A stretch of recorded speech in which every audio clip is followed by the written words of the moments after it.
Mesdames et messieurs, très chers amis, permettez-moi de saluer très chaleureusement, bien sûr, l'ensemble des journalistes qui sont venus pour cette conférence de presse. Permettez-moi de vous souhaiter une très très bonne année pour vous personnellement, mais aussi pour votre profession, qui est une profession essentielle au fonctionnement de la démocratie.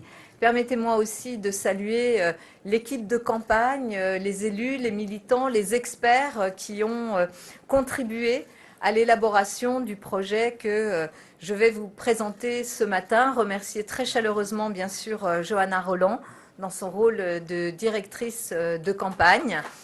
Remercier, on peut l'applaudir, remercier autour de moi, bien sûr, toute l'équipe de France des maires qui a contribué, et j'y reviendrai, Mathieu Klein qui a coordonné le travail autour de ce projet. Merci beaucoup Mathieu. Remercier les groupes parlementaires et notamment Valérie Rabault pour le groupe à l'Assemblée et avec elle Boris Vallaud, qu'on peut aussi applaudir parce qu'ils ont contribué également, et on y viendra, à ce projet, à ce programme et à son chiffrage. Je veux remercier Patrick Caner qui a mobilisé vraiment tout le groupe socialiste, républicain, écologiste au Sénat et qui a énormément contribué. Remercier Olivier Faure, le Parti socialiste, puisque nous sommes aussi beaucoup partis de la proposition du projet socialiste sur lequel d'ailleurs Boris Vallaud avait travaillé. Et puis remercier l'ensemble des chefs de file sur les projets, sur les thématiques qui vont vous être présentées aujourd'hui. Parmi eux, je les citerai peut-être au fur et à mesure, mais je ne veux vraiment pas faire de jaloux parce qu'il y a parmi eux des élus, des personnalités. Je pense à Éric Kerrouche, je pense aussi à Guillaume Garot, je pense à Emma Cosse, ancienne ministre, je pense à Christian Eckert et bien d'autres qui ont contribué sur ce projet. Christian, notamment aussi avec Claude Raynal et Valérie Rabault, sur le chiffrage de notre programme. Et puis remercier toujours et encore celles et ceux qui, venant de la société civile, ont appuyé, sont là aussi pour nous servir de guide. Je pense en particulier, bien sûr, à Jean Jouzel, que je vois dans la salle, et dont les travaux sur la question climatique, mais sa façon de prendre justement le climat et le social sont pour nous une boussole permanente. Merci à l'ensemble de celles et ceux qui ont contribué, et puis à tous ces experts, ces personnes que nous avons sollicitées pour arriver à ce projet. D'abord, vous dire que après cette présentation, bien sûr, je répondrai et nous répondrons volontiers à vos questions, comme toujours, de manière très simple et très franche. Je le redis, les journalistes, vous jouez un rôle essentiel dans la démocratie et vous serez là, et je le sais, pour rendre compte avec professionnalisme de notre action et de nos propositions, avec indépendance évidemment. La seule chose que je nous demande, que je vous demande, c'est que cette fois-ci, nous abordions, j'allais dire enfin, les questions qui comptent réellement pour l'avenir de la France, l'avenir de nos enfants, et au-delà de toutes ces campagnes caricaturales et obsessionnelles sur, par exemple, le soi-disant grand remplacement, ou alors toutes ces formules expéditives brutales qui n'ont d'autre effet que de diviser encore un peu plus le pays et dégoûter encore un peu plus nos concitoyens de la politique, alors que la politique, c'est quelque chose de noble, c'est quelque chose qui est au fond d'ailleurs vraiment ancré dans l'identité française. La vraie campagne, elle commence maintenant, et personne aujourd'hui ne peut prévoir ce que sera le résultat de cette élection. Les campagnes présidentielles, on le sait, réservent toujours des surprises, celle-ci en réservera aussi. Nous le savons, c'est un fait, on ne va pas le nier. Nous sommes ici des femmes et des hommes. Je n'ai pas salué Laurent Geoffrin, mais Laurent aussi contribue de façon extrêmement importante à notre campagne. Mais je le sais que la gauche est en difficulté et qu'aujourd'hui, personne dans cette famille-là, au vu du spectacle qui est rendu, n'a réussi à créer un quelconque mouvement notable d'opinion. D'ailleurs, il faudrait se dire comment on mesure l'opinion, mais ce n'est pas le sujet. Les électrices et les électeurs, maintenant, vont s'intéresser de beaucoup plus près à nos idées, à la vision que nous portons pour le pays et bien sûr aux mesures concrètes qui vont permettre d'accéder à cette vision. Ils et elles choisiront la personne, le programme qui leur paraîtra le mieux à même d'abord de redresser le pays, mais aussi de porter très haut l'avenir de notre nation. Moi, j'ai confiance dans le verdict des Françaises et des Français et je n'espère qu'une seule chose, c'est qu'elles et ils nous jugent sur pièce, valeur contre valeur, projet contre projet. Je suis sûre que dans ces conditions, la gauche social-démocrate et écologiste saura faire valoir ses idées et qu'elle montrera qu'elle est en mesure de mener la politique qui répond véritablement aujourd'hui à l'attente du pays et qui peut rendre son avenir à notre France, aujourd'hui, nous le savons, désorientée, divisée et incertaine. Ce projet, je l'ai dit, est le fruit de ce travail mené depuis plusieurs mois avec les personnalités que j'ai mentionnées et beaucoup d'autres aussi qui sont venus contribuer, je pense aux experts, aux intellectuels, à tous ces hauts fonctionnaires aussi qui sont venus nous aider parce qu'ils souhaitent ce changement. Et tous ces citoyens, ces citoyennes, ces syndicalistes, ces représentants d'associations, ces jeunes que nous avons sollicités, qui sont venus nous dire aussi ce qu'ils comprenaient, ce qu'ils ne comprenaient plus. Ce projet a donc été nourri par des centaines de consultations et nous avons pu tenir ces consultations au cours des longs mois avant d'arriver ici et dans tous les domaines, dans tous les secteurs, avec les acteurs de toute cette sphère sociale, économique, culturelle, artistique, sociale, écologique. C'est aussi à partir des rencontres directes que j'ai pu faire lors de mes déplacements partout en France que ce projet a été enrichi. Donc, pour ces raisons, ce projet est un projet riche, il est neuf, il est complet, il est passé au crible de l'expertise juridique, mais aussi économique, et donc il est financé. Toute chose qui le distingue sans doute de propositions encore floues, aléatoires ou incantatoires, avancées par un certain nombre de nos concurrents. Ce projet couvre tous les secteurs de notre vie commune et il compte 70 propositions, 70 grandes mesures qui ont été réfléchies et qui sont détaillées. Vous les trouverez bien sûr dans le programme que nous avons distribué, mais je voudrais devant vous en donner les principales orientations. D'abord, nous sommes partis d'une question simple. Quel avenir souhaitons-nous pour nos enfants? Quelle France voulons-nous? Je m'empresse de vous dire, certainement pas la France d'Emmanuel Macron. Ce sujet est pour l'instant masqué par la crise sanitaire.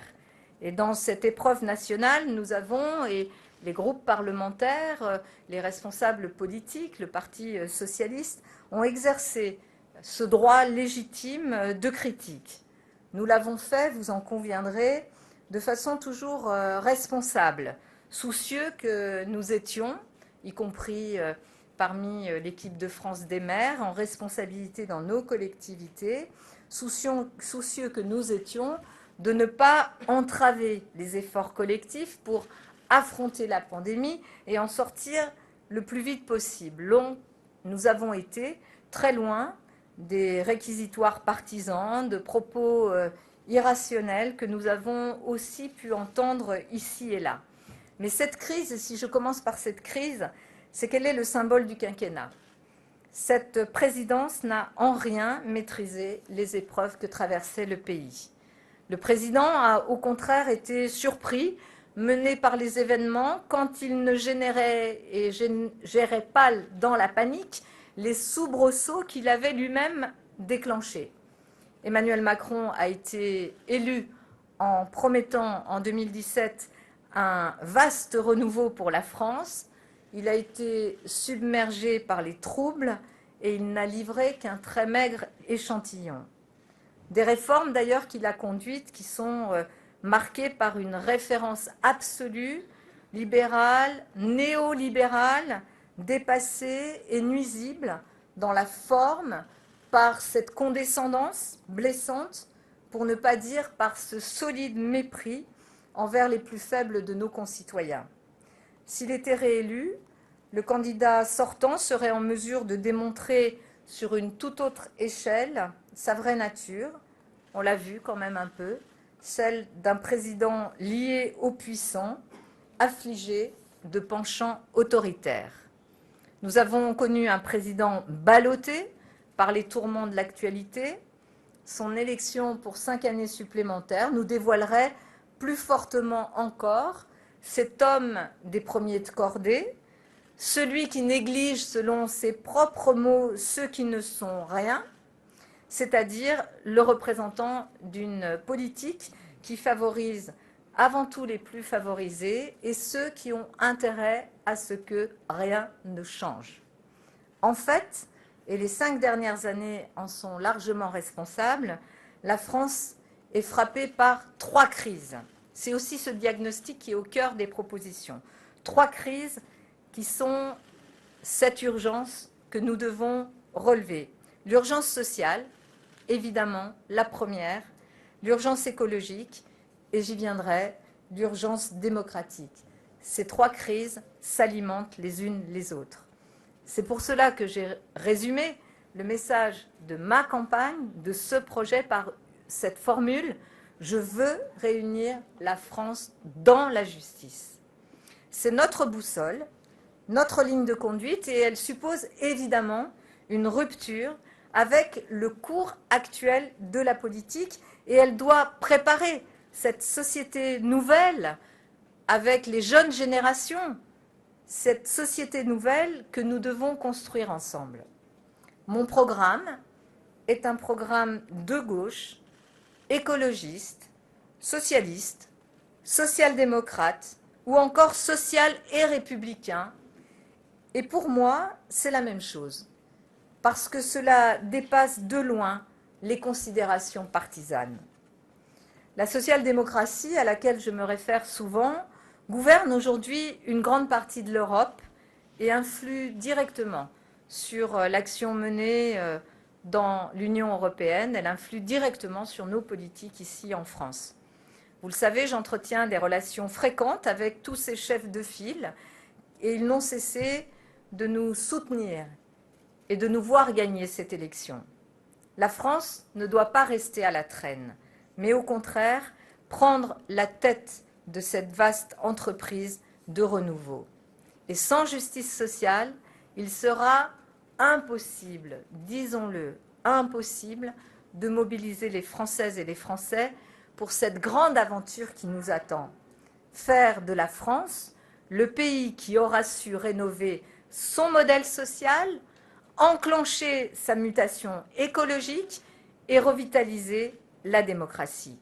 Et pour que la France redevienne ce grand pays qui fasse retentir partout son idéal et soit de nouveau un exemple parmi les nations. C'est ce qui a guidé l'élaboration de ce projet. J'ai dit, en premier lieu, relever l'urgence sociale, le défi social. C'est la condition de toute notre action, la condition du relèvement de la France. Il faut rendre justice aux travailleuses, aux travailleurs qui forment les forces vives de notre économie, et donc j'ai mis en tête de mes missions la revalorisation du travail.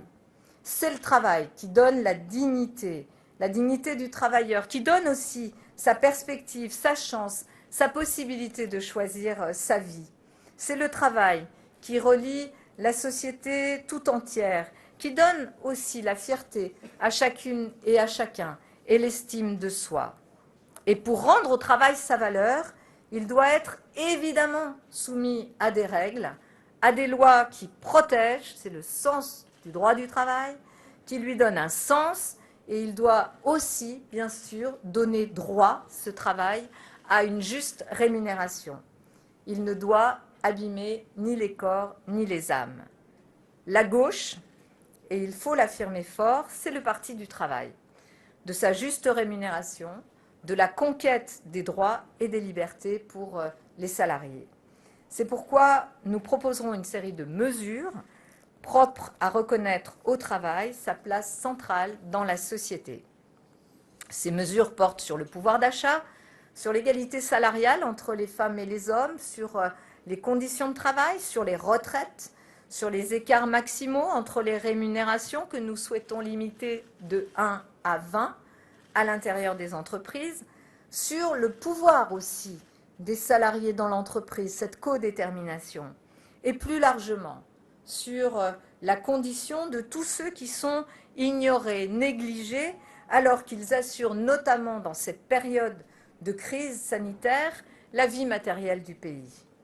Ce plan sera examiné et négocié dans les branches professionnelles et chaque mesure fera l'objet d'un débat ouvert avec les partenaires sociaux. Ma mesure phare, celle que je vous présente ce matin et que je prendrai dès le début de mon mandat, c'est le SMIC qui sera relevé de 15%, soit 200 € net par mois. Les autres salaires, bien sûr, devront être revalorisés en proportion décroissante, évidemment selon leur montant, jusqu'à 2 fois le SMIC. Et ce chiffre n'a pas été choisi au hasard. On m'a interrogé ce matin, est-ce que parce que l'Allemagne a fait cette augmentation de 15%? Remarquons qu'en Allemagne, ils payaient déjà beaucoup mieux leurs salariés. Mais ce n'est pas exactement cela. C'est que cela correspond à l'écart injuste qui s'est creusé ces dernières années entre les très hauts salaires et les autres. Si les augmentations n'avaient pas été autant consacrées sur les hauts salaires, concentrées sur les hauts salaires, mais réparties de manière plus équitable sur tous les salariés, eh bien, les bas salaires, aujourd'hui, seraient supérieurs de 15% à ce qu'ils sont. Ces mesures sont donc, vous le voyez, liées. C'est un rattrapage que nous prévoyons, c'est-à-dire une mesure élémentaire d'équité sociale, mais qui jouera son rôle aussi dans l'entraînement de l'économie. Nous rendrons justice aux premiers de corvée. C'est un effort demandé aux entreprises d'abord. Mais je constate quoi? Je constate que les entreprises, y compris des toutes petites entreprises, qui sont aujourd'hui confrontées à des pénuries de main-d'œuvre et même, dans beaucoup de cas, à la désaffection des travailleurs par rapport à un certain nombre d'emplois mal rémunérés, ont pris ce sujet à bras-le-corps. Il ne s'agit pas simplement d'une mesure de justice sociale, mais aussi d'une nécessité économique. Et pour les mobiliser de nouveau, la France doit reconnaître le rôle de celles et ceux qui assurent la production des services dont nous avons besoin. C'est donc une proposition juste, mais aussi crédible, parce qu'elle est utile au bon fonctionnement de notre économie. Pour répondre à ce défi social, je cite au passage, je ne vais pas vous lire les 70 propositions, mais quelques mesures qui sont importantes dans le programme et qui relèvent de cette même logique. D'abord, l'égalité salariale, enfin, entre les femmes et les hommes, la création d'un congé de paternité de 16 semaines, dont 6 obligatoires, sur le modèle exact de l'Espagne. Parce qu'on sait qu'une grande partie de la question des inégalités salariales et professionnelles se joue dans l'exercice de ce droit. Garantir aussi à chacun le droit de construire son parcours professionnel et d'instaurer ce compte épargne-temps universel. D'ailleurs, c'est une proposition qui est très en réponse ou en écho aux propositions du pacte du pouvoir de vivre. Autre proposition, considérer, former et rémunérer les enseignants à la hauteur de l'importance de leur mission, en démarrant par les débuts de carrière pour l'augmentation des rémunérations. et en permettant là aussi ce rattrapage pour atteindre les niveaux de rémunération qui sont ceux que l'on voit dans les autres pays européens. Et d'ailleurs, la grève de ce jour, qui est basée sur ce ras-le-bol et cette déconsidération est liée à cette crise sanitaire, est aussi un cri d'alarme plus global. Garantir le droit à profiter de sa retraite par le maintien de l'âge légal et la prise en compte réelle de la pénibilité, puisque nous réintroduirons des critères de pénibilité. Ou encore, lutter contre les déserts médicaux en recrutant davantage de médecins, d'aides-soignants, d'infirmières, de sages-femmes chaque année et en envoyant 8000 médecins pour une année de professionnalisation dans les déserts médicaux. Et dès 2022, c'est 4000 médecins qui pourront aller dans ces déserts médicaux. C'est aussi relancer la construction de logements sociaux, dont on sait que, alors là, dans les échecs du quinquennat Macron, celle-ci, elle doit être vraiment sur la première marche du podium, quoique elles sont nombreuses à se disputer la première marche. 150 000 logements par an, mettre en place aussi un bouclier logement, c'est-à-dire pour qu'aucun ménage ne dépense plus d'un tiers de ses revenus pour son logement, cette allocation logement complémentaire que nous prévoyons.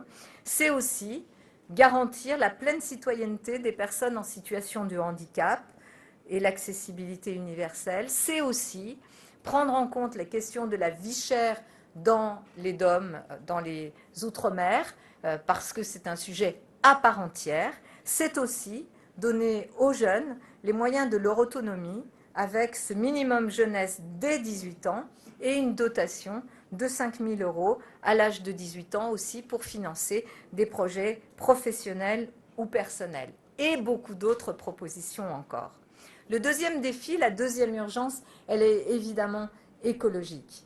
Et là aussi, nous avons élaboré un plan complet, ambition de mutation écologique, de lutte pour le climat, mais aussi, bien sûr, c'est lié, de préservation de la biodiversité. Nous le savons, le dérèglement climatique fait peser une menace mortelle sur l'humanité. Nous avons jusqu'à 2030 pour vraiment essayer d'enclencher quelque chose qui ne soit pas de l'ordre de l'irréversibilité. Jean Jouzel nous alerte, et les scientifiques, sur ce sujet depuis bien longtemps. Et la transition écologique doit figurer en tête des priorités pour un gouvernement de gauche. L'écologie, c'est un humanisme et elle suppose une politique de progrès pour tous. Il s'agit en fait de transformer nos modes de production en conjuguant ce mouvement, le mouvement civique, les citoyens, vers une plus grande sobriété, avec aussi une action publique déterminée, fondée sur la raison, la science et la technologie. Nous voulons maîtriser ensemble le redressement économique et la transition écologique est un des éléments moteurs et nous le ferons en instaurant une planification qui passera par une très forte intervention publique. Nous devrons aussi intégrer au PIB un indicateur de bien-être qui permettra d'évaluer les politiques publiques à l'aune aussi de critères sociaux, humains et écologiques, ce qui n'est pas le cas aujourd'hui. Il faudra des investissements publics massifs dans la transformation de nos modes de production et pour financer aussi le choix absolu des énergies renouvelables. Il faudra déployer des outils puissants, je l'ai dit, pour accompagner également les travailleurs, les classes moyennes, les catégories populaires qui ne peuvent être celles qui paieraient le prix fort de cette grande transformation. C'est le cas aujourd'hui. C'est elles qui payent le prix fort de cette grande transformation, là où l'impact environnemental est beaucoup plus fort pour ceux qui ont les hauts revenus. Autrement dit, chacun le constatera nécessairement, seuls, je le dis bien, seuls les outils de la social-démocratie sont à même de réussir cette grande transformation. C'est ce que l'on voit partout en Europe où cette grande transformation est engagée. L'écologie s'inscrit dans une ambition large celle d'une société juste et émancipée. En un mot, je le redis, je ne veux pas juste l'écologie, mais une écologie juste. Et là aussi, la mesure phare que nous avons appelée le tiers payant rénovation, c'est ce vaste programme d'isolation des logements nécessaire à la lutte pour le climat, qui se heurte évidemment aujourd'hui à des difficultés de pouvoir d'achat rencontrées par les Françaises et les Français. Les ménages hésitent à engager des travaux qui sont pourtant nécessaires, indispensables, qui, y compris, amoindriraient leur facture énergétique.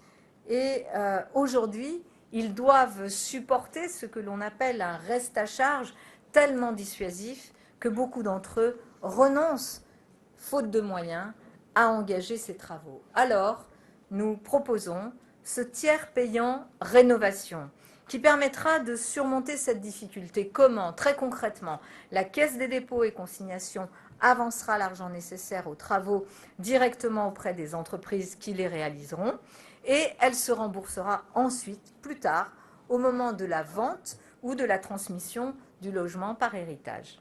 Celui-ci aura évidemment entre-temps pris de la valeur. Les travaux seront ainsi gratuits dans l'immédiat et ensuite financés au moment de la mutation grâce aux économies d'énergie réalisées dans la consommation courante, dont l'existence aura aussi bien sûr accru la valeur du logement. Cette mesure viendra en aide aux ménages sans représenter un coût pour les pouvoirs publics qui avanceront l'argent mais qui seront ensuite remboursés. Et ainsi, la France réduira rapidement, ce qui n'est pas du tout le cas aujourd'hui, le nombre de ces passoires thermiques et elle pourra réaliser au plus vite la rénovation massive de ces logements. Je pense notamment à ces 760 000 logements par an, je ne parle pas du parc social, mais qui les portera aux normes souhaitables d'économie d'énergie.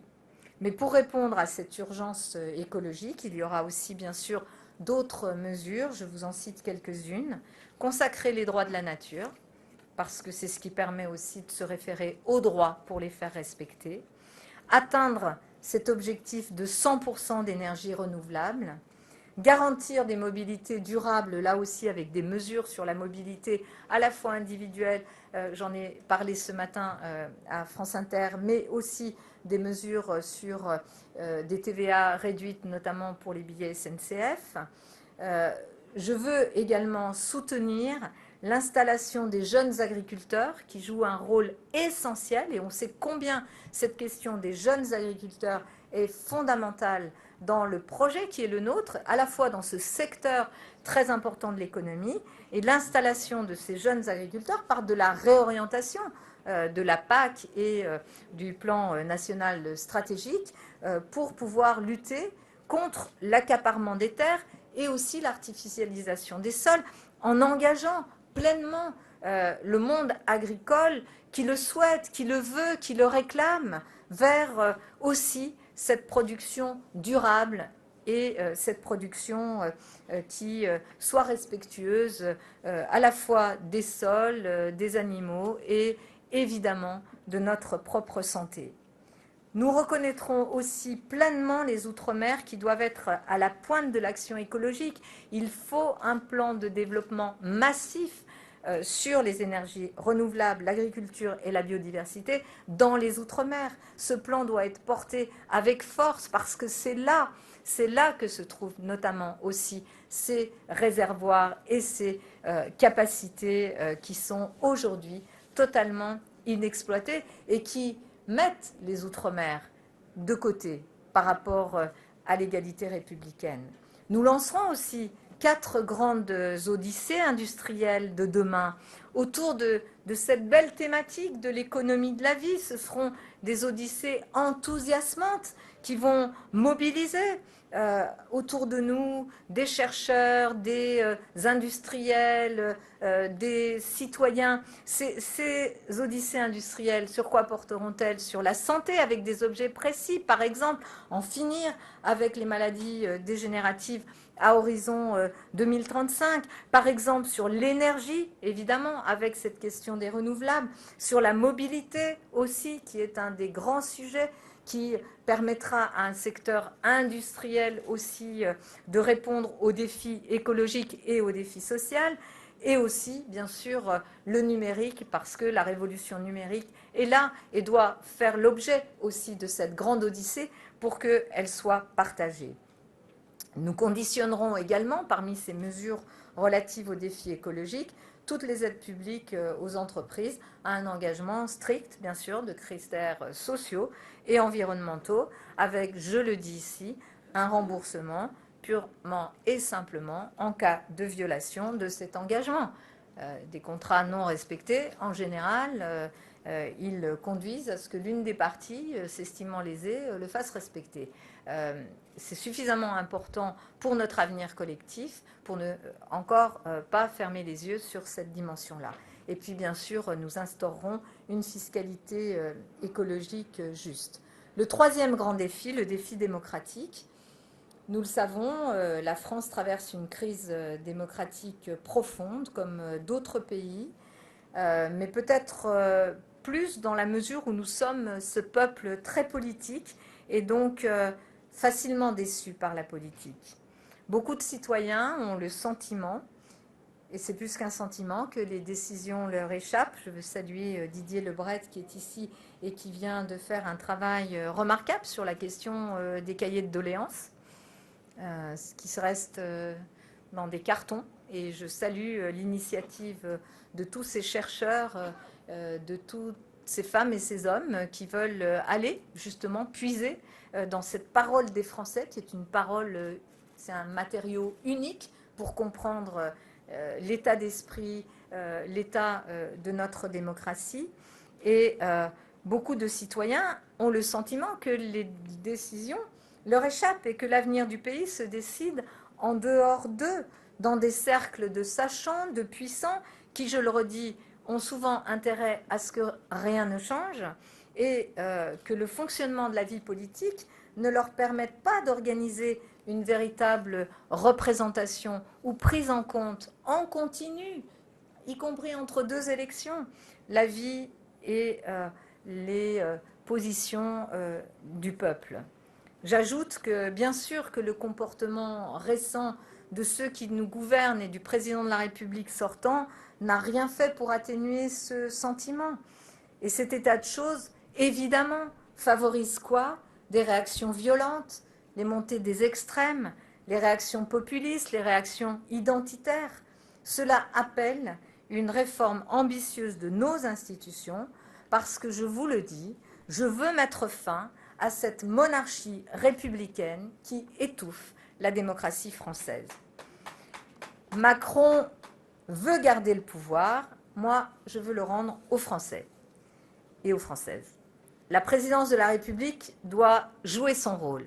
Le rôle qui est le sien, c'est de fixer les grandes orientations de la vie nationale, mais elle doit cesser de se mêler de tout. Elle doit laisser son rôle au Parlement, aux régions, aux villes, aux assemblées de citoyens, aux organisations syndicales, à la société civile. La démocratie française dans un pays moderne doit enfin respirer. Et là aussi, nous proposons un projet complet de démocratisation de la Ve République, avec cette mesure emblématique qui est la création du référendum d'initiative citoyenne, le RIC. Oui, j'ai entendu la revendication des Gilets jaunes. Oui, je l'ai entendue. Et elle est légitime. Oui, il y aura un référendum qui pourra être déclenché par un groupe de Français sur les questions importantes qui leur tiennent à cœur. Et ce RIC, qui était cette grande revendication, il faudra évidemment réunir un certain nombre de signatures, comme d'ailleurs l'abaissement que nous proposons aussi pour le référendum d'initiative parlementaire, rabaissé à 1 million de signatures. Le RIC sera sur le même nombre de signatures, peut-être sur des propositions qui concernent les lois organiques et qui concernent des questions d'organisation. Il sera demandé un nombre plus important de citoyens, mais bien sûr que ces projets devront se situer dans le cadre de la Constitution, des traités européens. Ils devront rédiger une proposition de loi. Et je souhaite d'ailleurs que ce travail puisse être appuyé par le Conseil de la société civile que nous souhaitons substituer au Conseil économique, social et environnemental. À ces conditions, évidemment, le RIC sera un outil précieux pour exprimer les volontés des citoyennes et des citoyens de la société dans le champ politique. Il est vraiment urgent d'organiser l'intervention des citoyennes et des citoyens dans la marche des affaires publiques et en dehors des grandes élections. Je sais que certains crieront au risque populiste, mais en fait c'est le contraire. C'est le contraire qui est vrai. Pour couper l'herbe sous le pied aux populistes, il faut donner au peuple des droits nouveaux, y compris des droits directs, dans l'état de droit qui est le nôtre, évidemment. Mais il faut faire confiance à la démocratie. Et ce nouvel outil sera encadré par ces règles générales du droit. Et quel que soit le sujet, évidemment, il faudra tabler sur le débat public, ouvert, transparent, pour aboutir à des solutions qui devront être, bien sûr, majoritaires. Pour répondre à cette urgence démocratique, je vous signale aussi quelques autres mesures essentielles. D'abord, et ce n'est pas pour rien qu'il y a une équipe de France des maires et des élus locaux autour de moi, une République décentralisée et aboutie doit enfin voir le jour dans notre pays. Cette République décentralisée et aboutie qui doit garantir le service public dans chaque commune. Une justice indépendante aussi, respectée, qui ait les moyens et qui puisse répondre aux besoins des Français. Et totalement indépendante, et je le dis ici, pour moi, les magistrats du parquet font partie des magistrats qui doivent avoir cette garantie d'indépendance. Il y aura proposition notamment concernant le rôle du Conseil supérieur de la magistrature. Une pleine reconnaissance aussi des Outre-mer dans la République, y compris dans le rôle que jouent les Outre-mer, notamment dans la politique internationale de la France et dans sa politique d'influence à l'échelle mondiale. Et je pense à tous les territoires d'outre-mer, mais aussi bien sûr à tout ce qui se passe dans le Grand Pacifique Sud. La reconnaissance du rôle de la culture et des artistes dans le pacte républicain. Il ne s'agit pas simplement de dire que le travail des artistes et de la culture, c'est ce supplément d'âme. Non, non, c'est le fondement du pacte républicain parce que ce que portent les artistes, c'est la liberté de création. Et sans cette liberté de création, il n'y a pas de liberté dans la société. Donc c'est au cœur du pacte républicain que j'envisage les questions relatives à la culture. C'est aussi la limitation par la loi de la concentration des médias, de la diffusion et de la création. Je salue la présence de David Assouline, qui est rapporteur de cette commission d'enquête sénatoriale sur ce sujet extrêmement important. Le choix aussi, bien sûr, d'une fin de vie digne, avec le respect absolu de la volonté de chacun. Je vois Jean-Luc Romero dans la salle et je veux aussi, lui qui est président d'honneur de l'ADMD, saluer son travail qui nous a beaucoup, beaucoup inspiré.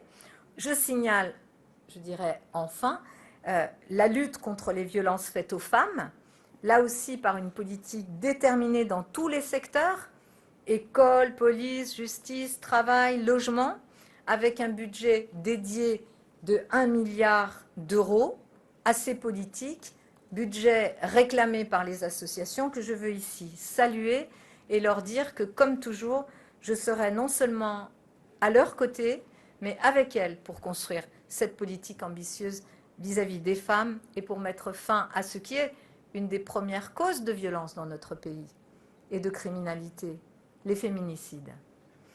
Voilà, mesdames et messieurs, un aperçu de notre projet. Bien sûr, il y a beaucoup plus de propositions que je vous invite à découvrir, mais ce projet sera le socle de la campagne que nous allons maintenant mener avec conviction, énergie, générosité. Nous allons faire une campagne de cœur et de raison, fondée sur nos valeurs de justice et de liberté, axée sur les grandes questions qui préoccupent les catégories populaires, les classes moyennes et plus largement le peuple de France.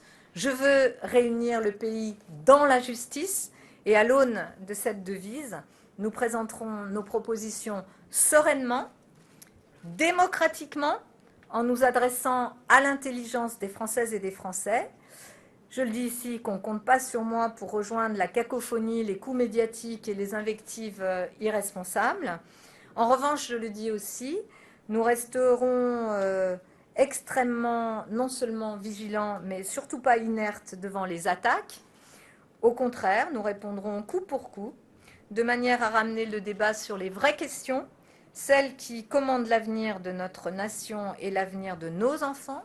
Nous ne laisserons pas ce débat détourné par ce cirque médiatique auquel on assiste parfois. Comptez donc sur moi pour porter haut le drapeau de la République, libre, sociale, écologique. Une grande aventure commence, celle du retour de la gauche qui agit avec le pays qui souffre. Nous allons maintenant nous battre pour convaincre les électeurs et les électrices de la pertinence de notre projet et de l'urgence de l'action. Je n'aurai qu'une requête, que vous les approuviez d'ailleurs ou non, rendre compte sans préjugés de nos intentions et de nos propositions, comme vous savez le faire. Recentrer le débat sur les vrais défis de la France, c'est aussi votre rôle. Voilà qui rendrait, bien sûr, un service signalé à la démocratie et à la République. Je vous remercie.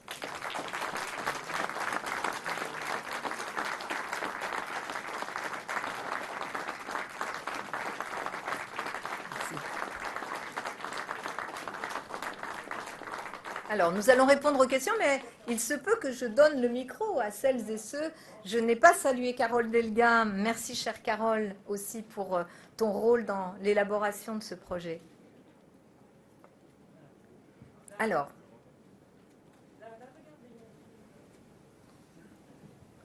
Bonjour, Anya Nussbaum de Bloomberg News. Vous avez dévoilé un programme ambitieux sur les volets climatiques et économiques. Est-ce que vous pouvez nous en dire un peu plus sur la manière dont il sera financé? Et une deuxième question, si vous voulez rendre le pouvoir aux Français, est-ce qu'il ne faut pas aussi introduire de la proportionnelle?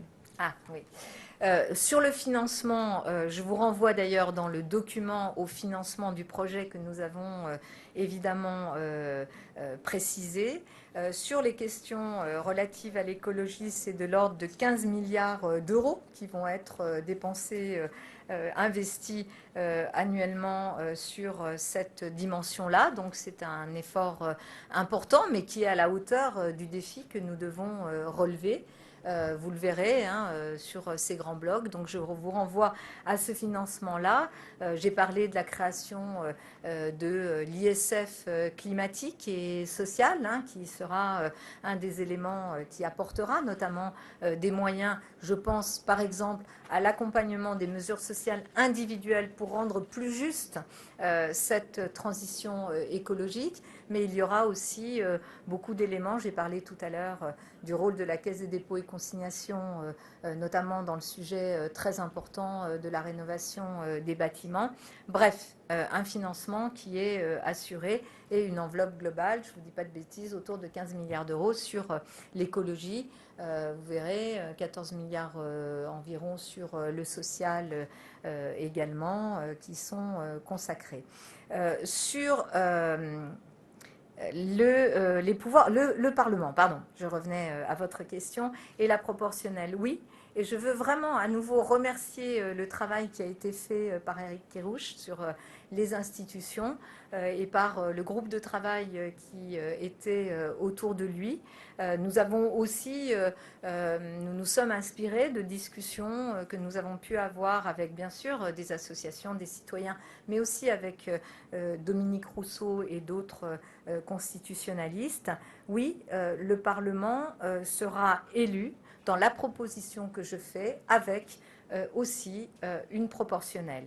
Il y aura un peu comme dans le système allemand, enfin à l'image du système allemand, une double voie pour élire les députés, le scrutin uninominal tel que nous le connaissons, et puis un scrutin à la proportionnelle qui va vers les formations politiques et qui rééquilibre, comme c'est le cas notamment en Allemagne, qui rééquilibre la représentation nationale à partir de cette dose de proportionnelle. Peut-être, Eric, tu veux en dire quelques mots?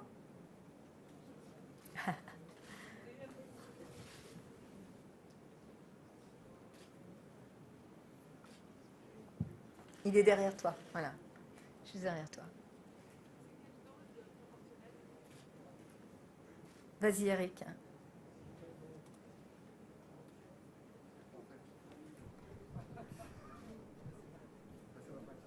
Bon. Avant la proportionnelle, il faut des micros qui marchent, donc voilà. Alors, on n'a pas tout tranché. Je vais répondre, Eric. Ah bah, sauf, vas-y. Non, mais l'idée, c'est qu'il y ait une meilleure représentativité, comme Anne vient de le dire. Et donc, une partie des députés sera élue, en effet, dans des circonscriptions. Et il y a un correctif avec une deuxième voix donnée par les citoyens pour les différentes forces politiques. Donc, en gros, il faut encore, bien sûr, continuer les simulations sur ce point, mais 50 à 66% des députés continueront à être élus localement, et puis un tiers, voire plus, à 2 tiers des députés seront ou pourraient être élus sur la liste de la proportionnelle. L'idée, c'est de marier cette représentation des territoires avec un correctif proportionnel pour pouvoir avoir une meilleure représentation qui nous est demandée par les Français. À l'image du scrutin allemand, d'ailleurs, lorsque les Allemands votent, ils ont 2 cases à cocher, une pour le député du scrutin uninominal et l'autre pour la formation politique à laquelle ils donnent leur voix. Et on le voit, c'est un système qui est très correctif et qui permet d'être moins radical dans la non-représentation d'un certain nombre de formations politiques telles qu'on peut le voir aujourd'hui avec le scrutin strictement et exclusivement uninominal. D'autres questions ?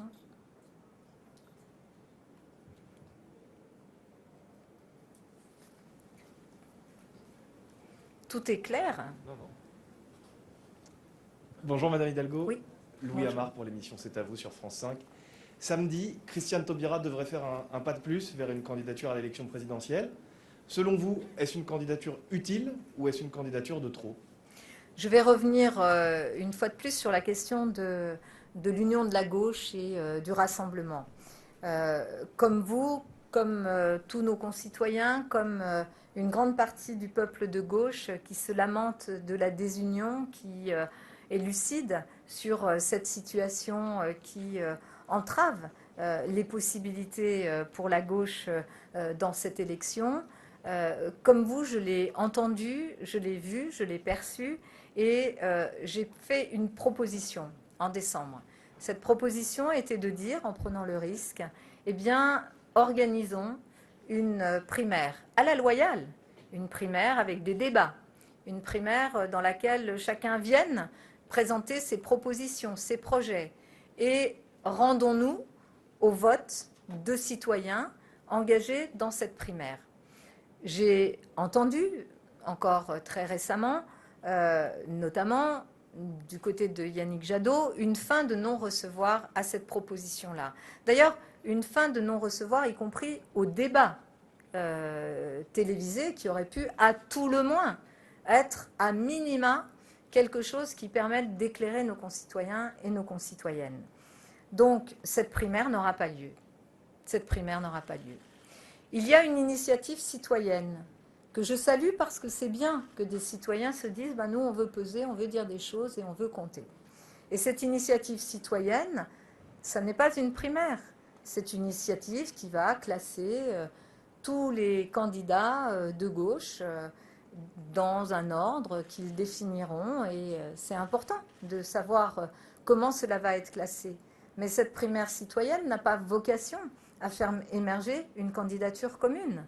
Dès lors qu'au moins 3 candidats, dont je fais partie, disent que cette primaire citoyenne, que je considère vraiment avec beaucoup de respect et d'attention, n'est pas ce qui permettra de dégager une candidature commune. Alors si la primaire citoyenne aboutit à dégager une candidature supplémentaire, alors là, on n'est plus du tout dans, je dirais, les idées de départ. Voilà, c'est tout ce que je peux dire aujourd'hui.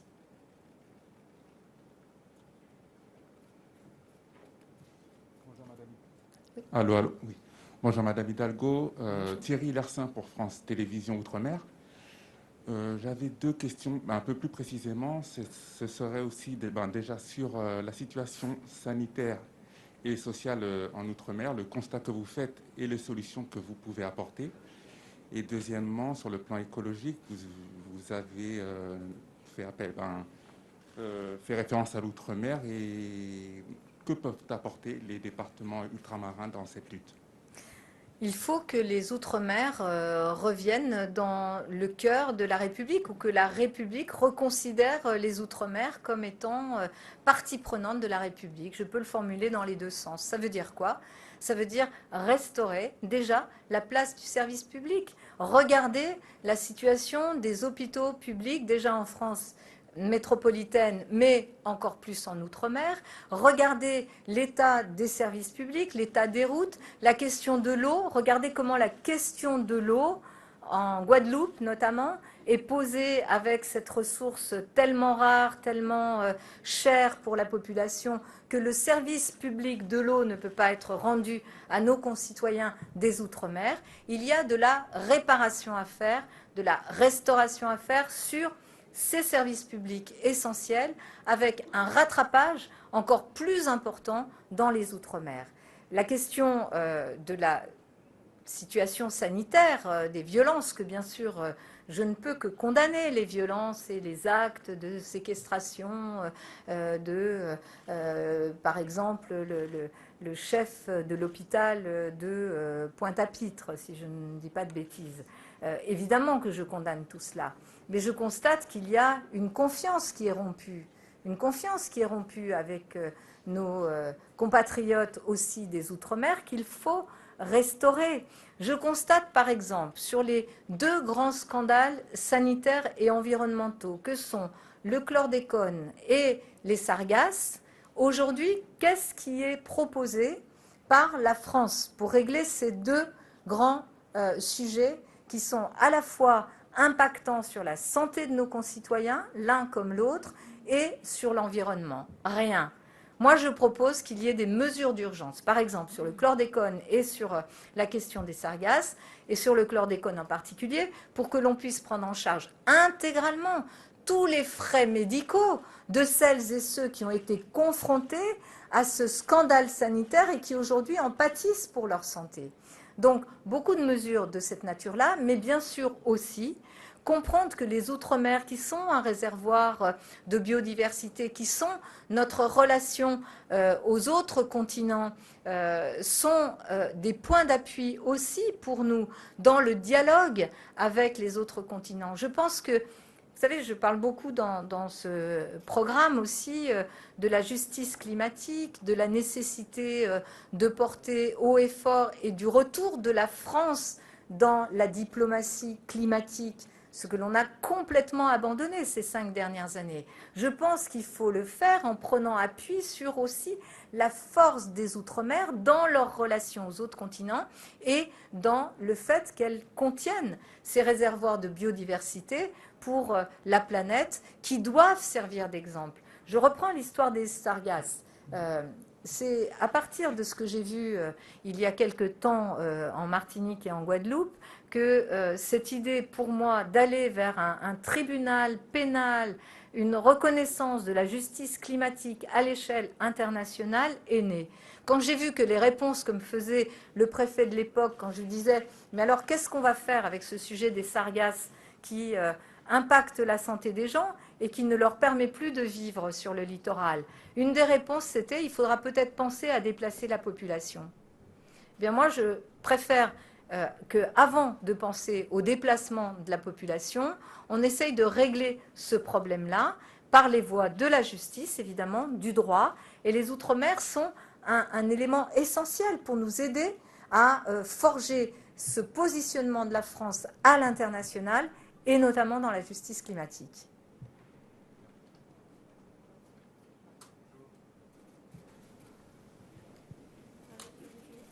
Allô, allô, oui.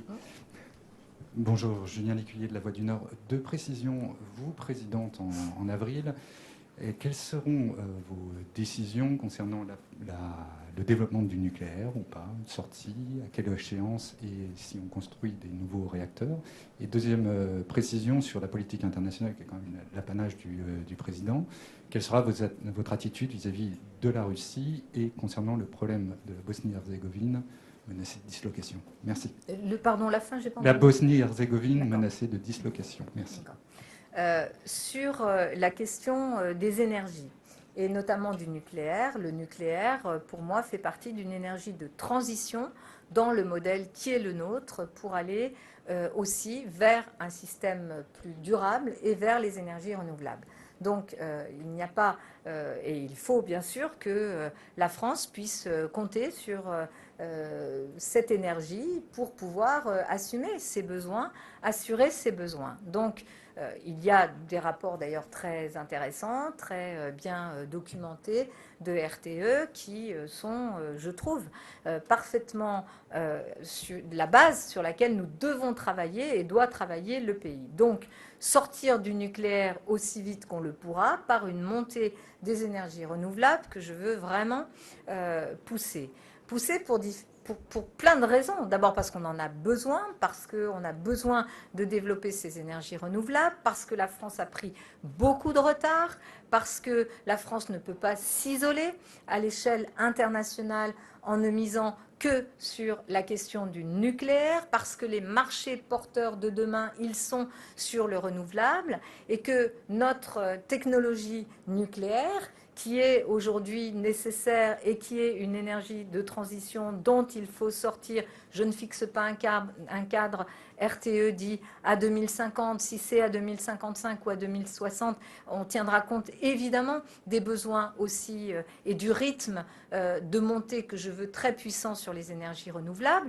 Mais si nous ne sommes pas sur ces marchés du renouvelable, alors nous serons complètement, je dirais, à côté des mouvements du monde et des mouvements, y compris, qui peuvent assurer notre développement économique et notre souveraineté économique à partir de cette question des renouvelables.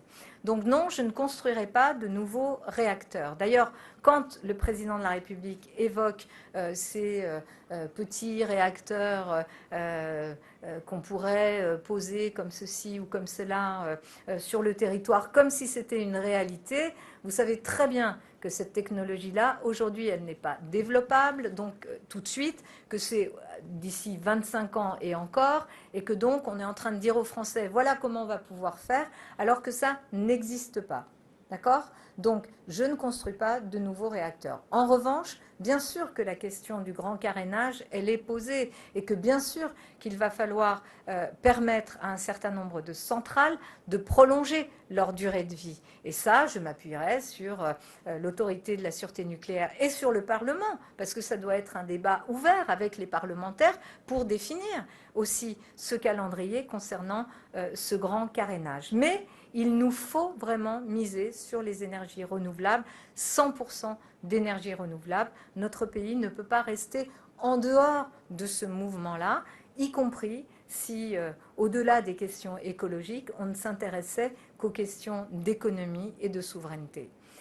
Donc, voilà, je pense avoir répondu à votre question. Sur la question de la Russie et sur la question plus globalement de l'Europe, parce que quand on pose la question de la Russie, c'est en référence à un certain nombre d'événements qui sont en train de se passer, et notamment en Ukraine, où 100 000 hommes sont massés aux frontières avec une volonté de pression et de risque de conflit que personne ne peut écarter. La question qu'on peut se poser, c'est où est l'Europe ? Puisque la discussion se fait sans nous, elle se fait entre les États-Unis et la Russie, et que nous ne sommes même pas invités à la table de discussion, alors qu'on est en train de parler de quoi? De frontières européennes, d'un pays qui est au sein de l'Europe et qui fait face à une pression extrêmement forte de la Russie, qui estime que c'est sa zone d'influence et que ce pays, l'Ukraine, ne peut pas sortir de cette zone d'influence pour marquer sa proximité, notamment avec l'Europe. Donc il y a urgence à revenir à une Europe forte, qui passe par quoi? D'abord par une Europe qui parle d'une voix beaucoup plus rassemblée. Une Europe qui considère que sa force, elle tient à la fois à son économie, à son modèle, à ce modèle spécifique de développement qui est celui de l'Europe, à ce modèle démocratique, et qui tient aussi au fait qu'en Europe, il y a des pays qui ont un poids particulier, la France notamment par la place de la défense et du rôle de la France dans la défense, y compris demain, je l'espère, européenne, mais aussi par la place de la France au Conseil de sécurité à l'ONU. Donc nous sommes à un moment crucial où, face à la pression qu'exerce la Russie, bien sûr qu'il faut discuter avec la Russie et avec Vladimir Poutine, bien sûr qu'il faut discuter, mais cette discussion ne peut pas se faire sans l'Europe. Et elle doit se faire de façon extrêmement claire et en soutien aussi des pays qui, dans ce qui était le bloc soviétique, sont des pays qui considèrent que leur influence, elle doit pouvoir s'exercer au sein de l'Europe et avec l'Europe comme partenaire. Donc il faut être beaucoup plus, je dirais, offensif diplomatiquement parlant et économiquement parlant, pour pouvoir peser face à la Russie. Et puis, au-delà de la Russie, il y a quand même le fait qu'on ne va pas se satisfaire d'un G2, hein. On ne va pas se satisfaire d'une situation politique internationale uniquement conditionnée par la relation et la confrontation entre les États-Unis et la Chine. On ne pourra pas se satisfaire de cela. Donc il faut que l'Europe pèse.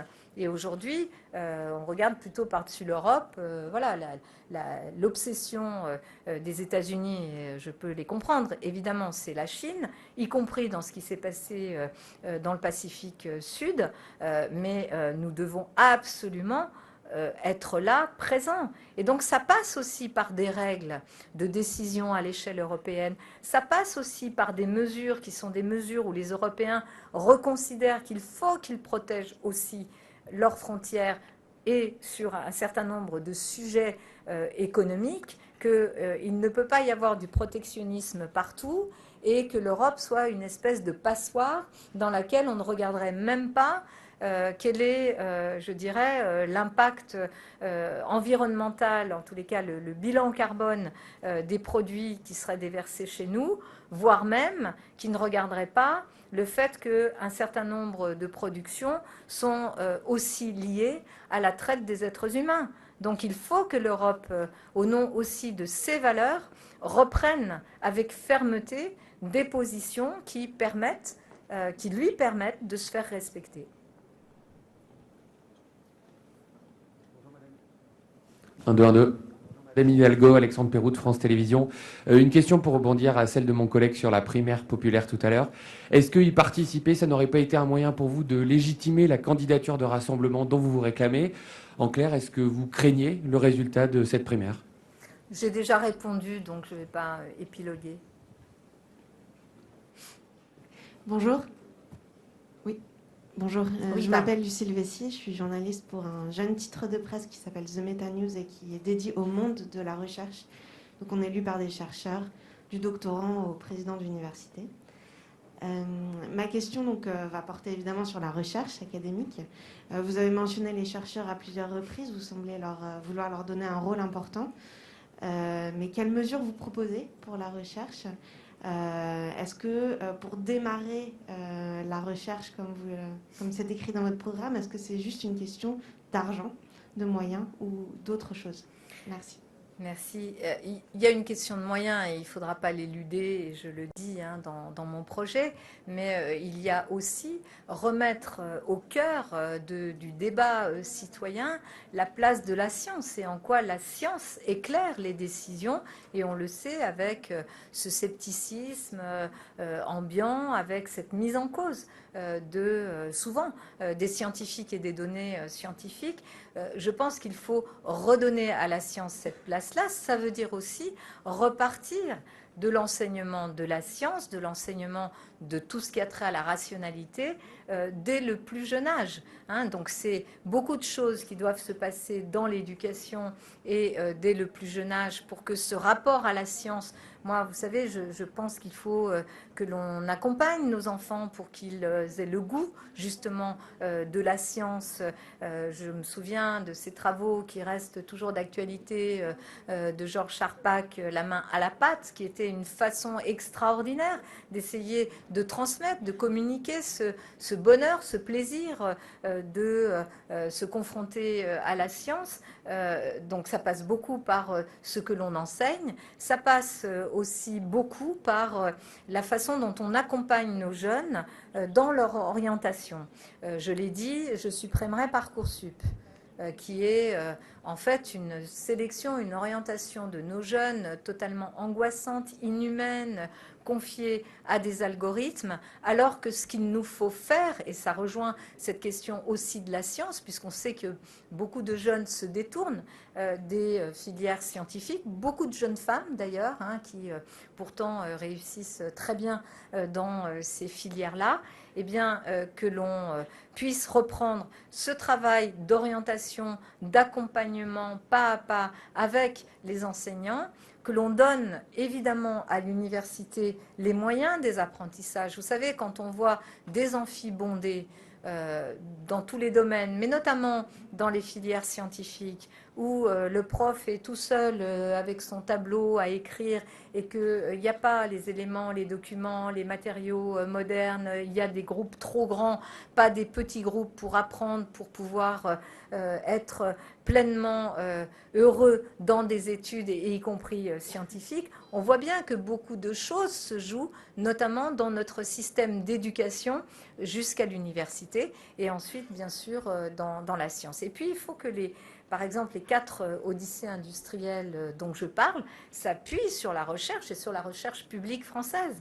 Qu'elle soit pour la recherche publique française un point d'appui pour aussi montrer, faire rêver, montrer comment demain on pourra vivre mieux si on arrive à lutter contre les maladies dégénératives, comment demain on arrivera à répondre aux objectifs environnementaux de baisse des émissions de gaz à effet de serre, parce que avec la science, avec aussi le monde industriel, on aura des propositions de mobilité qui ne seront pas simplement des propositions de mobilité pour les habitants des grandes métropoles, mais pour aussi des territoires ruraux où c'est plus difficile d'imaginer un métro. Voilà. Donc il y a évidemment avec ces odyssées aussi plus qu'une porte ouverte, un point d'appui sur lequel la recherche française, et je pense bien sûr à la recherche publique, doit pouvoir exprimer toute cette créativité.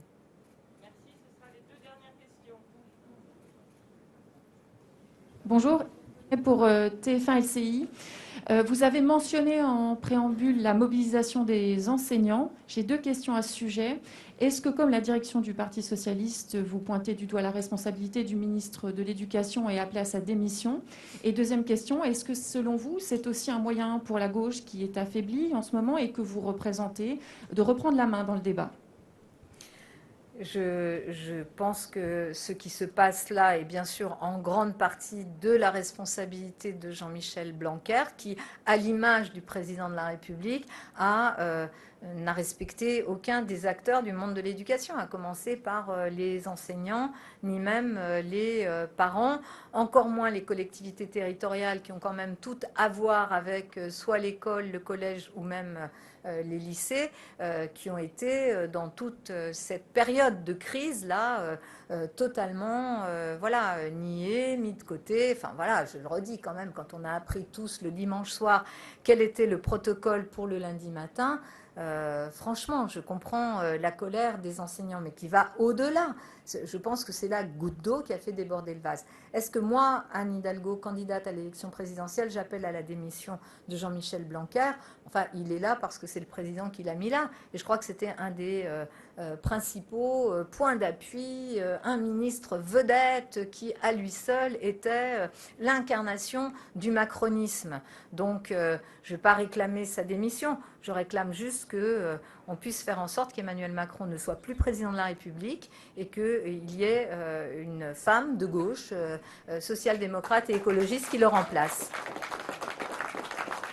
Et donc, est-ce que c'est une occasion de... Vous savez, ce qui se passe dans le pays, ces divisions incessantes, cette injustice sociale, cette façon de déconsidérer les citoyens, si nous, les femmes et les hommes de gauche, on n'entend pas cela, alors on est à côté de la plaque. Mais ce que je vous ai dit sur le diagnostic que j'ai fait avec toute l'équipe qui m'a entourée pour faire ces propositions, elles partent de cette triple urgence et de cette situation. Je le dis, la situation est grave dans le pays.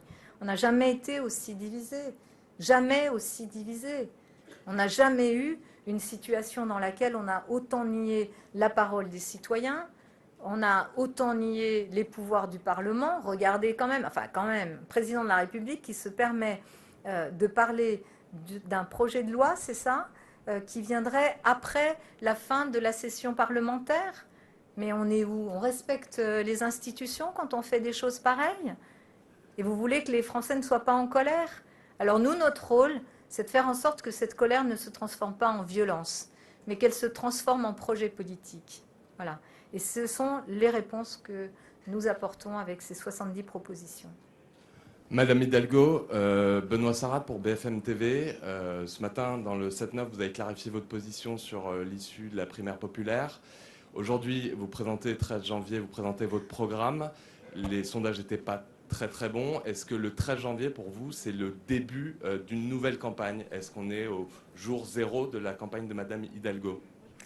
Je ne sais pas comment vous voyez la politique très précisément, mais la politique, vous savez, c'est quelque chose qui se construit sur le temps, d'ailleurs le temps long, avec des accélérations qui sont les accélérations données notamment par les élections.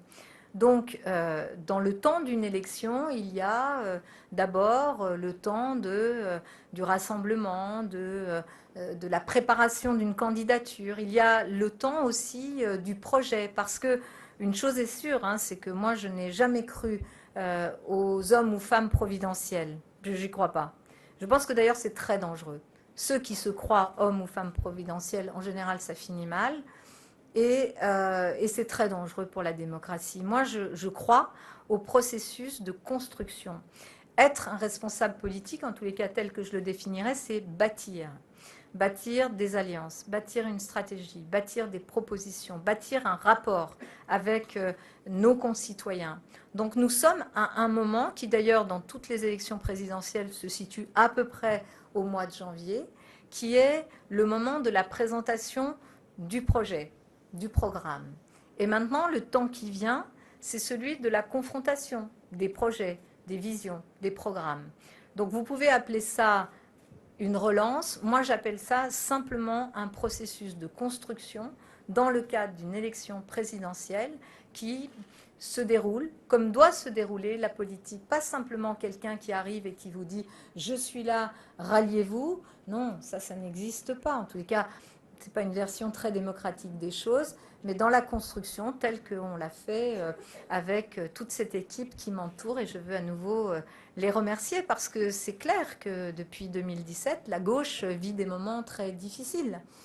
Mais je pense que le moment qui vient, et vous y serez vous-même sensible, doit être un moment où les Françaises et les Français doivent pouvoir savoir ce qu'on leur propose. Parce qu'ils ont vu que quand c'était juste une personnalité, ça n'allait pas très loin. Merci.